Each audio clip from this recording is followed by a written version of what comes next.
ये बात है दूसरे विश्व युद्ध के आखिर की, जब फ्रांस पर नाजियों का कब्जा था। इसी दौरान अमेरिकन सोल्जर्स की एक टोली जंगल में सो रही थी। तभी उनमें से एक फौजी क्रिस को एक भयानक सपना आया और जब वो जागा तो उसने देखा कि कोई तो उनकी तरफ पास वाले पेड़ से झांक रहा है। क्रिस और भी ज्यादा बेचैन हो गया और अपनी पिस्टल निकालने लगा, लेकिन उससे पहले ही सामने खड़े उस इंसान ने अपनी पिस्तौल क्रिस पर तान दी। डरे हुए क्रिस ने उससे पूछा कि तुम क्या चाहते हो। क्रिस को यकीन था कि अब ये मुझे मार देगा, इसीलिए उसने अपनी आंखें बंद कर ली। लेकिन जब उसने दोबारा अपनी आंखें खोली तो वो साया गायब हो चुका था। अगली सुबह क्रिस और उसकी टोली एक बेस तक पहुंचने के लिए तैयारियां करने लगे। टोली का वहां पहुंचना बेहद जरूरी था। कर्क की जराबों की वजह से उसके पैर में बहुत खुजली हो रही थी, इसीलिए उसने बुची से पूछा कि तुम्हारे पास एक्स्ट्रा जराब है क्या भाई। लेकिन इसी बात पर बुची और यूजीन कर्क का मजाक उड़ाने लगे। मजाक मजाक में बात थोड़ी ज्यादा बढ़ गई, लेकिन तभी क्रिस ने टोली को आगे बढ़ने का ऑर्डर देकर झगड़ा रोक दिया। बेस की तरफ जाते वक्त सोल्जर्स को एक जीप की आवाज सुनाई दी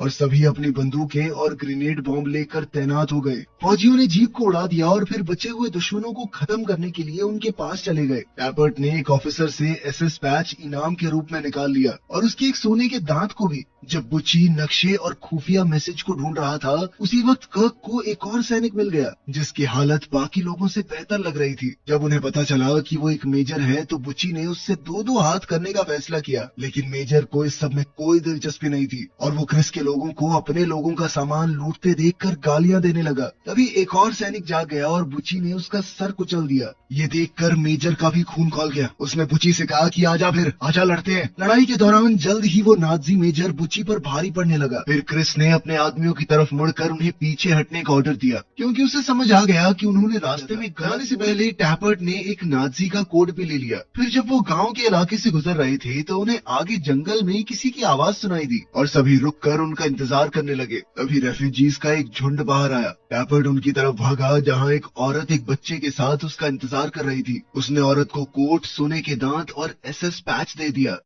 इसके बाद फौजी जलते हुए गांव और सुनसान इलाकों के बीच से होते हुए मिलिट्री बेस की तरफ बढ़ते रहे। तब क्रिस ने बताया कि जिस बेस पर हम जा रहे हैं वो असल में एक महल है जिसे सुरक्षित रखना अब हमारी जिम्मेदारी होगी। जब वो लोग महल के बाहर पहुंचे तो उन्होंने जीप में एक गार्ड को सोते हुए देखा। उन्होंने जैसे ही उसे जगाया वो तुरंत अंदर भाग गया। अंदर जाते ही उसने अपने लोगों को बताया कि अब हम आखिरकार यहाँ से जा सकते हैं। सोल्जर्स महल के अंदर गए और देखा कि बाकी लोग जितनी जल्दी हो सके उतनी जल्दी वहाँ से निकल रहे हैं। जाने से पहले बुची ने उनसे कहा कि अपना रेडियो महल में ही छोड़ दो। क्रिस को शक हुआ कि ये सब इतनी जल्दी क्यों कर रहे हैं। ये जगह तो इतनी बढ़िया है कि ये लोग छुट्टियाँ लेना चाहते हैं। और ये सुनकर उसने उन्हें जाने दिया। बाद में कुछ लोग किचन में लंच बनाने लग गए और क्रिस ने घर का जायजा लेने का फैसला किया, जो कि यूजीन पहले से कर रहा था। उसे एक पियानो मिला और वो बैठकर उसे बजाने लगा। पियानो की धुन खाली महल में गूंजने लगी। वहीं क्रिस महल में बनी हुई लाइब्रेरी में चला गया और उसने देखा कि जमीन पर एक बड़ा सा जलने का निशान है, जहाँ पहले कभी एक कुर्सी हुआ करती थी। और तभी उसे पास बनी हुई जाली से कुछ अजीब आवाजें सुनाई देने लगी, जिन्हें वो समझ नहीं पा रहा था। वहीं बुची को भी बाथरूम में किसी की आवाज सुनाई दी। वो चेक करने गया तो दरवाजा बंद था और जैसे ही वापस मुड़ा दरवाजा अपने आप खुल गया। बाद में सब लोग एक साथ खा पीकर आराम करने लगे, लेकिन तभी उन्हें अजीब आवाजें सुनाई देने लगी और वो अपने हथियार लेकर देखने चले गए।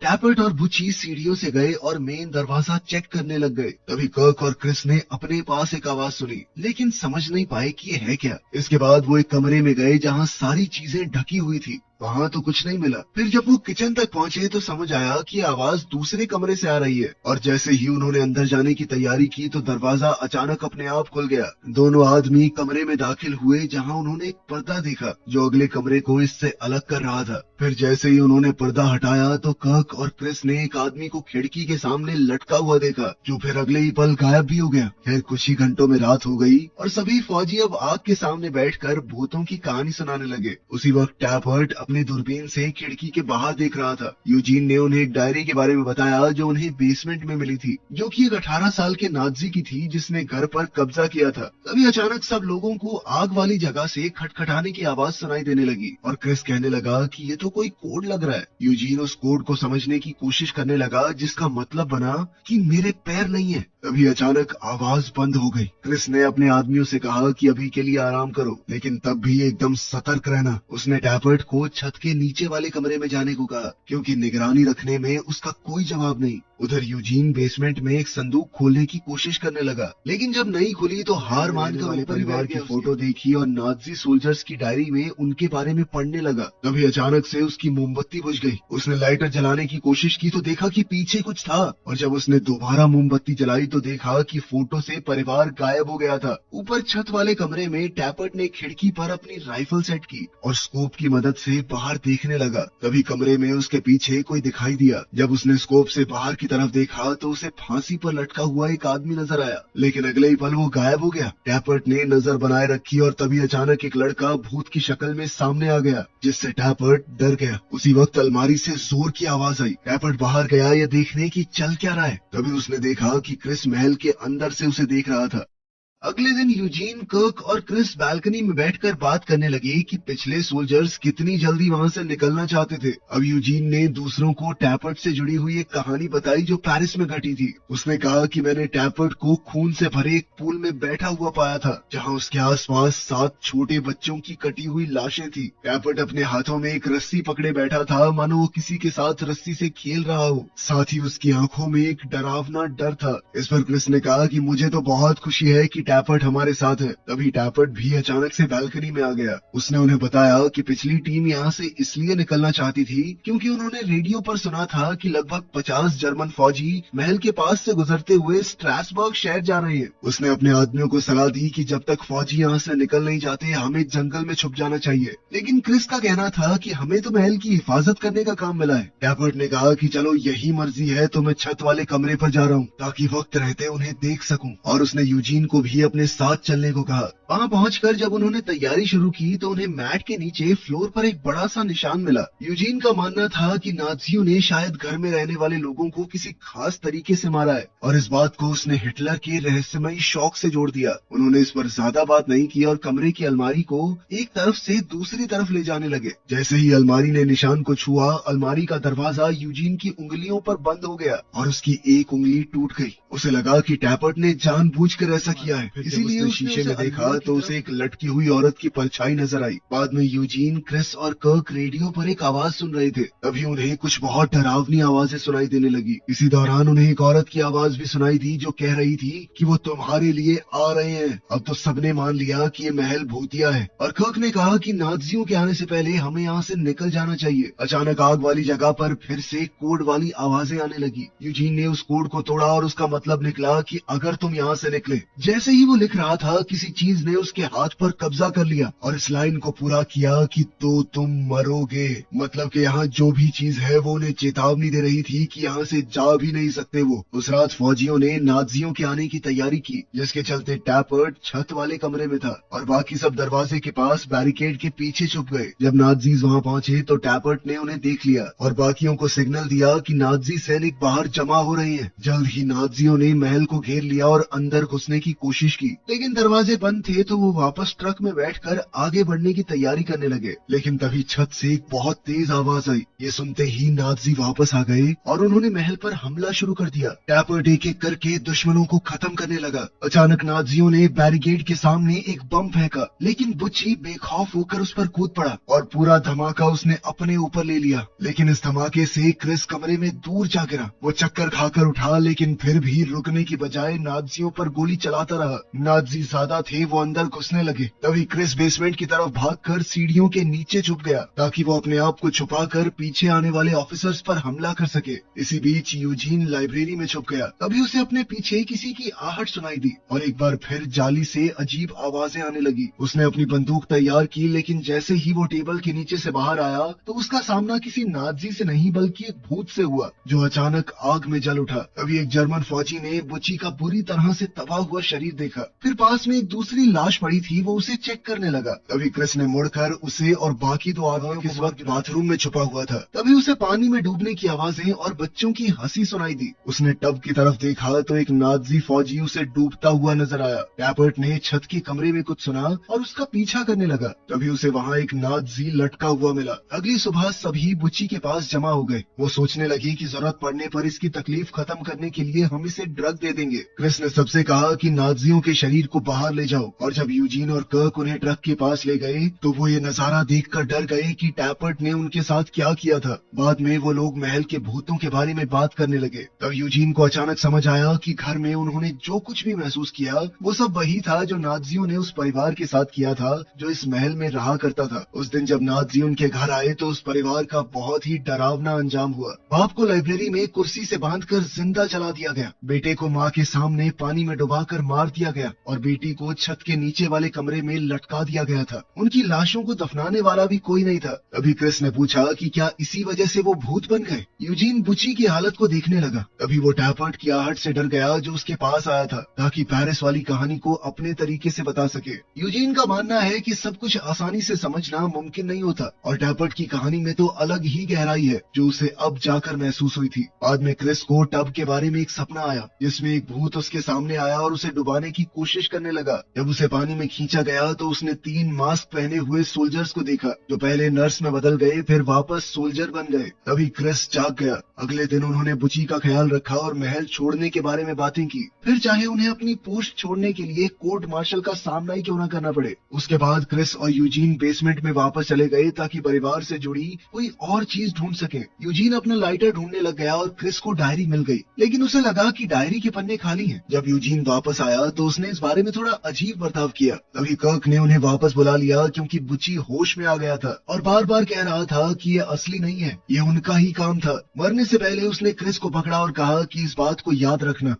उस रात बाकी बचे हुए फौजी महल छोड़ने की बात करने लगे, लेकिन क्रिस ने कहा कि हमें पहले परिवार की लाशों को दफन करना होगा। वो सबको परिवार के बारे में पता लगाने को कहने लगा। अचानक डायरी के पन्ने फिर से लिखे हुए दिखाई दिए। यूजीन ने कहा कि मैं डायरी के अंदर सबूत ढूंढ कर रहूंगा ताकि परिवार की लाशें हैं कहाँ पर ये पता चल सके, पर उसका मानना था कि इससे पहले हमें महल छोड़ देना चाहिए। इसके बाद फौजियों ने गार्डन में बुची को दफना दिया और फिर वहाँ से निकल गए। बेस कैंप की तरफ वापस चलते हुए उन्होंने सड़क पर एक टूटी हुई एम्बुलेंस देखी और उन्हें वही रेफ्यूजीज का झुंड दोबारा नजर आया। वो आगे बढ़ते हुए अभी भी उस परिवार के बारे में बात कर रहे थे। जल्द ही वो लोग एक अजीब सी बिल्डिंग के पास से गुजरे और बाद में वो लोग फिर से उसी एम्बुलेंस तक पहुंच गए। अब उन्होंने वापस मुड़ने का फैसला किया। फौजियों की टोली दोबारा उस बर्बाद शहर से गुजरी जहाँ से वो पहले गुजरे थे और उस रात वो सब जंगल में ही सो गए। सोते हुए टैपर्ट ने सपना देखा कि उसे फांसी से लटका दिया गया है, लेकिन जब उसकी आंख खुली तो उसने खुद को जंगल में ही पाया। उसके स्लीपिंग बैग के पास कुछ लिखा हुआ था। अगले दिन टोली दोबारा से एम्बुलेंस के पास से गुजरी और जब उन्होंने मुड़कर देखा तो उन्हें उन नाजियों की लाशें नजर आई जिन्हें उन्होंने पहले मारा था। आखिरकार वो वापस महल में पहुंच गए। वो समझ चुके थे कि जब तक इस परिवार की आत्माओं को शांति नहीं मिलती वो महल से दूर जा ही नहीं पाएंगे। उस रात क्रिस ने सोचा कि वो आत्माओं से बात करेगा और पता लगाएगा कि उनकी लाशें कहाँ पर हैं। तभी टैपर्ट को वो शब्द याद आया जो उसके स्लीपिंग बैग के पास लिखा हुआ था,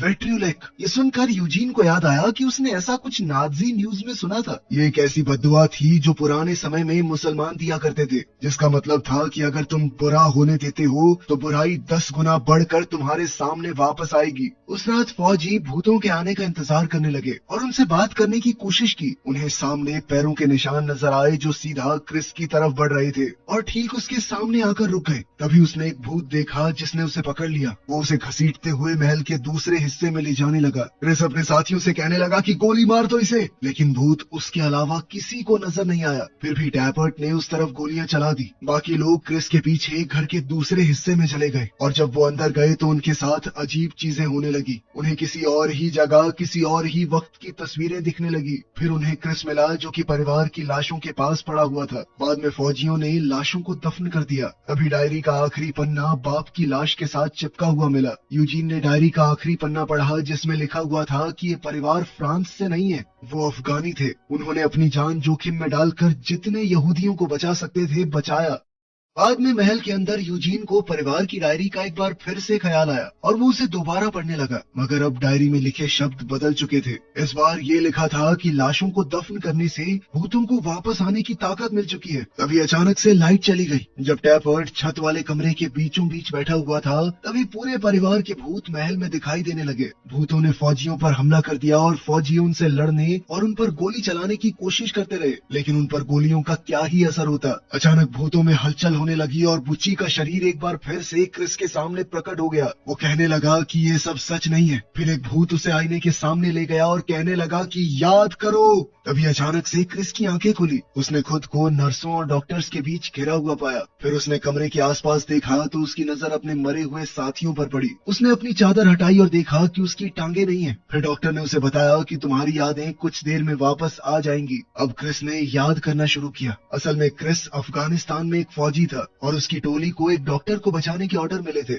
जो कि अमेरिकन की मदद कर रहा था। उसका मिशन था उस डॉक्टर को काबुल में एक सुरक्षित घर तक पहुंचाना। जब वो फिर से वर्तमान में आया तो डॉक्टर ने उससे थोड़ी बातचीत की कि कैसा लग रहा है, कैसा महसूस कर रहे हो, वो सब। तभी क्रिस अपनी एक और याद में जाने लगा, जहाँ उसने टैपर्ट को दो लड़कों से बात करते हुए देखा, जो कि आपस में खेल रहे थे, और टैपर्ट ने उनमें से एक को अपने बेटे का खिलौना दे दिया। इसके बाद टोली घर के अंदर चली गई और उन्होंने डॉक्टर के परिवार को बताया कि उन्हें तुरंत निकलना होगा। लेकिन तभी क्रिस को ऊपर से ऑर्डर्स आए कि तुम लोगों को जल्द से जल्द छुपना होगा, क्योंकि दुश्मन घर की तरफ बढ़ रहे हैं। क्रिस ने डॉक्टर से कहा कि मुझे और मेरी टीम को दीवार के अंदर छुपा दो, लेकिन फौजियों की टोली परिवार को भी मरने के लिए छोड़ना नहीं चाहती थी, मगर ऊपर से मिले ऑर्डर्स की वजह से उन्हें मजबूरन ऐसा करना पड़ा। कुछ ही पलों में दुश्मन भी घर में घुस आए। वो डॉक्टर पर अमेरिकन के साथ मिले होने का इल्जाम लगाने लगे। फिर दो आदमियों ने बच्चों को पकड़ लिया और बेचारी माँ उन्हें छोड़ने की भीख मांगने लगी, लेकिन फिर भी दुश्मनों ने लड़के को पानी में डुबोकर मार डाला और लड़की को फंदे से लटका दिया। फौजी ये तमाशा चुपचाप देखते रहे, क्योंकि उन्हें ऊपर से ऑर्डर मिले थे कि एंगेज नहीं करना। आखिर में दुश्मनों ने बाप पर मिट्टी का तेल डालकर उसे जला दिया, जबकि क्रिस और उसके साथी कुछ भी नहीं कर पाए। जब दुश्मन चले गए तो टैपर्ट ने देखा कि बच्चों को भी मार दिया गया था। इसके बाद जैसे ही फौजी घर से बाहर निकले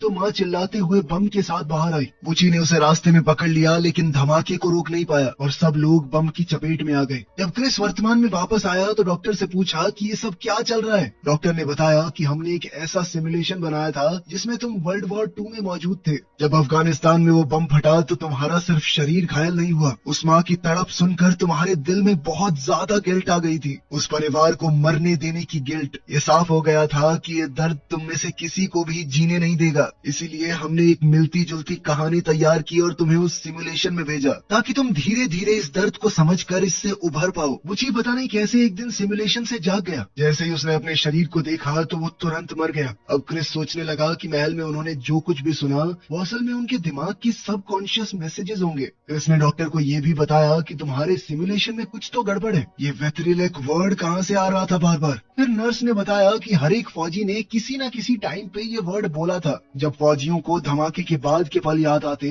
जहाँ माँ ने उन सब को वेथरिलेक कहा था। तभी अचानक लाइट्स बार बार जलने बुझने लगी और भूत वहाँ भी आ गए। तब क्रिस कहने लगा कि हमने उन्हें जिंदा कर दिया, उन्हें ताकत दे दी है। तभी साथ में लेटे हुए फौजियों को झटके लगने लगे और क्रिस ने कहा कि मुझे जल्दी से सिमुलेशन में वापस भेजो ताकि मैं अपने साथियों को बचा सकूं। नर्स उसे वापस भेजने के लिए मान गई और साथ ही कहा कि इससे तुम्हारी सारी यादें मिट जाएंगी। इसके बाद क्रिस की आंख सीधा जंगल में खुली, जहां उसने अपने सामने एक साई को खड़ा देखा और उससे पूछा कि क्या चाहिए तुम्हें। ये पूरी कहानी एक बार फिर से शुरू